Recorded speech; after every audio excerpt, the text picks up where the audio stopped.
So here we go, guys, an episode dedicated to wood. So we're finally getting back to trying to sort these bloody hatch doors out. I mean, one episode was meant to be dedicated to this job, so we're slowly starting to realise that in this lifestyle, everything takes a little bit longer. Plus, we're complete newbies to it too. So here we are, picking up Brighton Sash Fasteners. I think I said that right. The home of the Titan screw fix, here we go. Some weird locks for the hatches. So I think by what I've looked into, these little locks, you sort of clip it up and then you tighten it so it would actually pull the hatch door in too. So we just picked 4 up and hopefully they'll work. If they don't, the Screwfix return policy, guys, is awesome. So we grabbed these from Screwfix. The 4 hatch doors on the side hatches that we started like 2 months ago and I still aren't finished. But we've been told that the screws aren't very good for them. So we're just doing a little pick and mix screw thing. The footage you're about to witness, you will not witness on any other Narrowboat channel, guys. Finding a screw. I mean, are we really doing this? Oh yeah, does that one fit? No, that one doesn't fit. Does that one fit? No, that one doesn't fit. Does that one fit? Woo! Got any preference to any screws you'd like, Bex? Life hacks. Screws are always handy. And this, ladies and gentlemen, is what you call taking pick a mix to the extreme. I'm just trying. That's good. Okay. 250. 250. And we do need a fire alarm too. Jesus. Heat alarm. Things do get hot in there. So armed with the screw, we headed back to the mighty Wombat.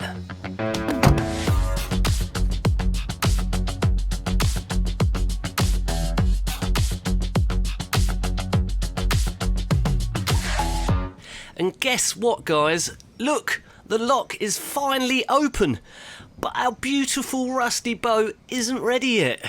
But we are going to take the little rusty bastard out for a couple of spins, like up and down the stream, like day trips. And then when it's fully ready, we'll embark on the big 3-year adventure of tackling every river and canal on the network. I mean, I'm getting tired of saying that at this point. But it is going to happen. I'm telling you, it is. So here we go, all filled up with lovely river water again on the Great Ouse, I believe. I think there's a difference between the Great Ouse and the Great River Ouse. So yeah, I think we're on the Great Ouse. Oh, God. I should really know this. And these are steel doors. I always thought they were made of wood, but it must be a new thing now that they sort of have changed the material to steel. And probably makes sense, actually. Sort of last longer, wouldn't it? Look at that. They probably think that if they rust, you know, they're just next door to the perfect people at derusting. So, back to the wood, eh?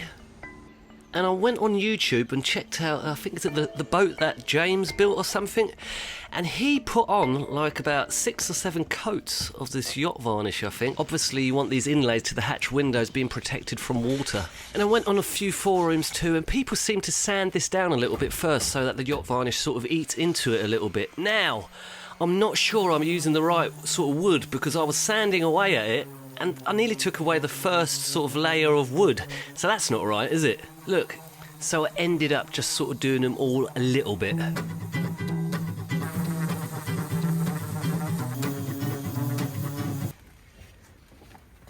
Again, in the words of Danny Dyer, that's going to be a naughty little hatch door.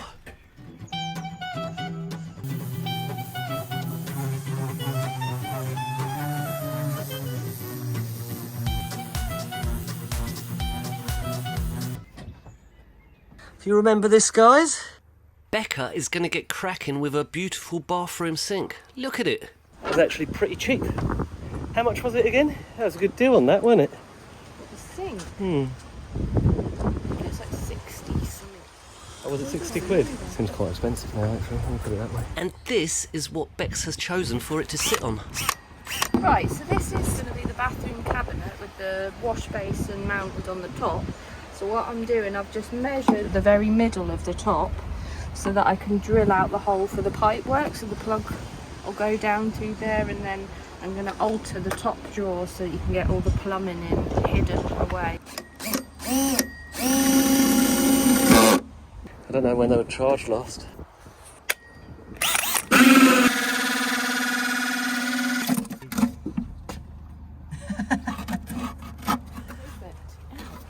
like a... Oh yeah, it's because it's a veneer.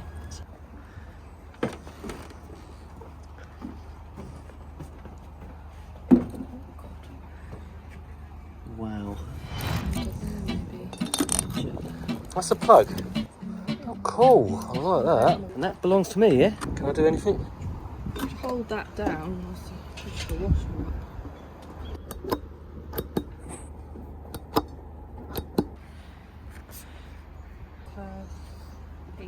Magical, isn't it?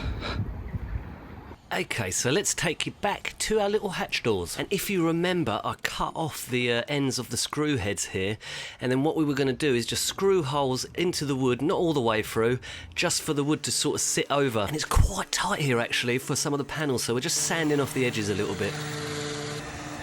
We have also got some sort of adhesive gloop that we're going to put on the back of these panels, and they should really sit on the metal really tight then. That should hopefully do it, I think. See, that sits in there a little bit better now. And look, yeah, it's all coming together now, isn't it? Okay, so I've completed my training course from Becca. I'm ready to let rip. Safety first, always. You know the score by now.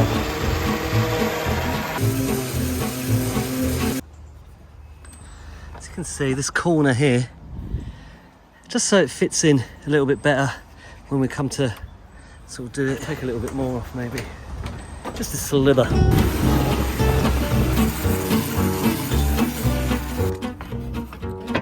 Good little crowbot.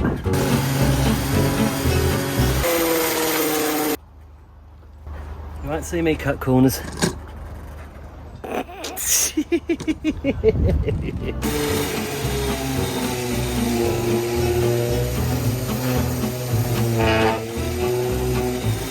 And here we are again with the kitchen worktops that Bex has been making out of scaffolding. And yeah, she's just sanding off this wooden beam that she's embedded in the wood where the old scaffolding, the metal bits, you know, had been taken off from. So we're about 3 weeks in with those. She keeps going, there's not going to be any left. No, she's done amazing. We're so chuffed with those.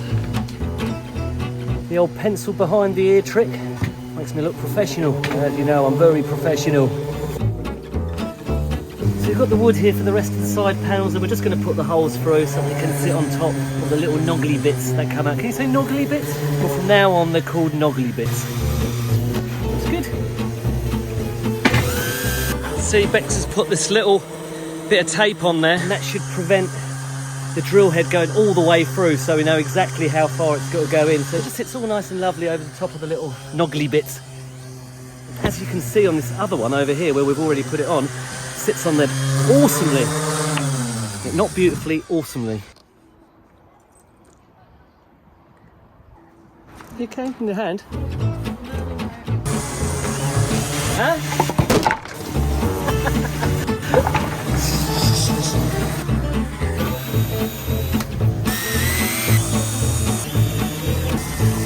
Okay, so all done and ready to get varnished.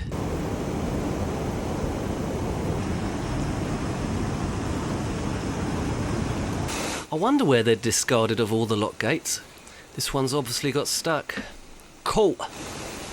No, it is. And I thought this was caused by washing up liquid. Becca laughed and told me it wasn't. Now, on the rivers and canals, you come across a lot of these little areas like this, and this is a wide beam owner, and he's got his own personal, private little bit of land right next to it. I mean, that is cool. The only problem here is it's on a bridge, and you know what kids do on bridges, don't you?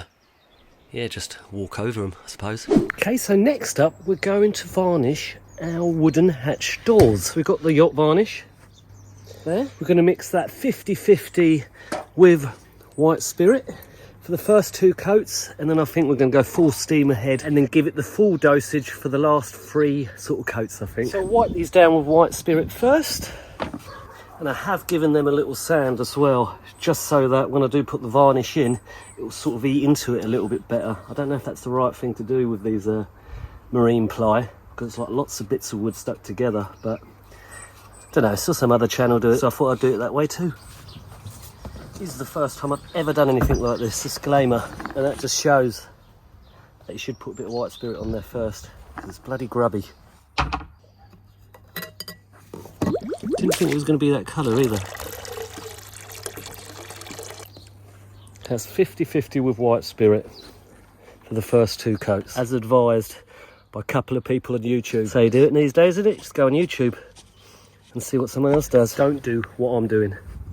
Well, you can, but it's probably wrong. So stir that with